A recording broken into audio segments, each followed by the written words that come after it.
Hey, I'm Gene Goldman, and today is Monday, December 19th. Here's a look at the week ahead. Well, last week, equity markets fell for the second week in a row. The trigger was the Fed's decision to raise rates by 0.5%. This was expected, but the Fed had a very hawkish tone, suggesting that they could raise rates by an additional 0.75% next year. This is more than anticipated. Adding fuel to market weakness was weak economic data. Everything together suggests that the Fed rate hikes this year are finally being felt by the economy. So last week, we released our 2023 market outlook. It's called Low Expectations Are Easier to Beat. What I want to do is discuss the three market themes that we have embedded in our outlook. So our first theme is that this market volatility will continue. Remember, investors, you and I, we're gauging whether these Fed rate hikes will push us into a recession and to what extent the higher borrowing costs, slow economic growth, and declining inflation will hurt corporate earnings.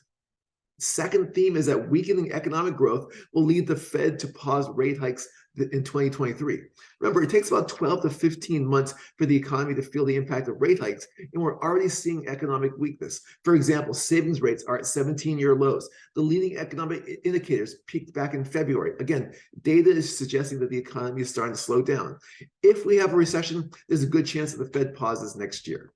The third theme is that given this pessimism around the economy, around corporate earnings, expectations have been lowered. And the good news is that markets could rally later next year as lowered expectations are easily beaten. And think about this, the market is a very forward-looking mechanism. Eventually, it starts to begin pricing in an economic recovery. So good news, we do think later next year. So our overall takeaway for 2023, the Fed will probably lead us into a recession. The markets are likely to remain volatile, but our overall playbook is that we expect some weakness later this year in the markets and in the first part of next year, but we do expect better market performance in the second half of 2023. Thanks for listening. For more information, please follow us on Twitter at @SaterraIM, and I'll see you next week, and thank you.